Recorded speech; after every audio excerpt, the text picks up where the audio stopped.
All right. And then after that, I'm just going to go into like kind of the general sets you want to use for different characters, right? So for any damage character, like an attacker, you basically want critical damage set and or critical chance set. That's basically still the best for those guys. So you have to build up your kind of Jawa team for the critical damage set.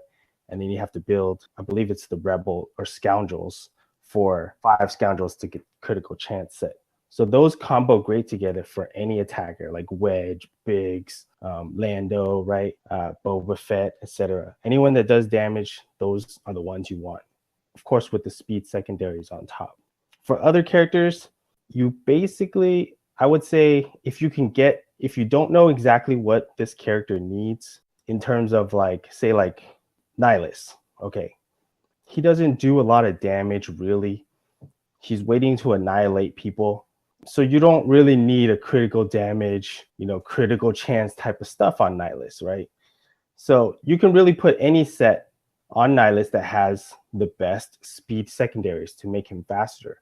And this applies for any character in that category. And you should also use a speed set because that will give you an additional bonus to something that you want anyway. So a lot of these characters don't specifically need to do a lot of damage or even take a lot of you can use the speed set as a nice alternative. You just make them faster. Like that's always going to be better for if they're not based on damage. Even tanks, you could put speed set on tanks, make them a little bit faster so they can, do their thing a little bit faster. So for example, I'm going to plan to put speed set on General Kenobi when we all get him, right? So he will be faster. He'll do his special sooner. Mods really, so long as you understand how they work and how to get the speed secondary, it's just a matter of farming them over a long period of time.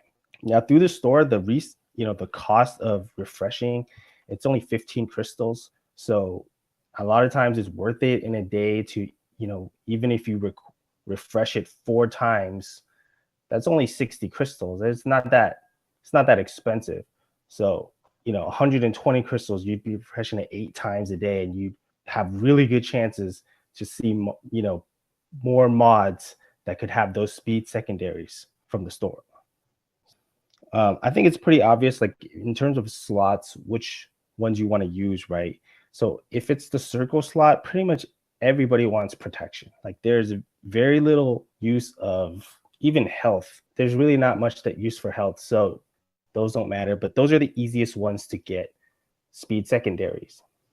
So I was saying earlier that the first kind of mods you'll start getting that have good speed secondaries, that's anything greater than like, 7 or 8. Anything better than 7 or 8, like a 9, that's a really good speed secondary mod.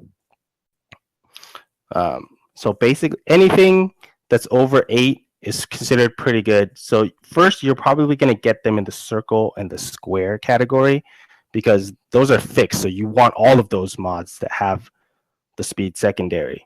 The other ones are a little bit harder to get in terms of, the right match of the primary bonus and the speed secondary, right? So it's a little bit more rare. And also the arrow, that's the one everybody needs. You can assume that every character wants to use a speed arrow except for like maybe like B2, he can use accuracy. But almost every other character, to make them the best that they can be, you need to put a speed arrow on them.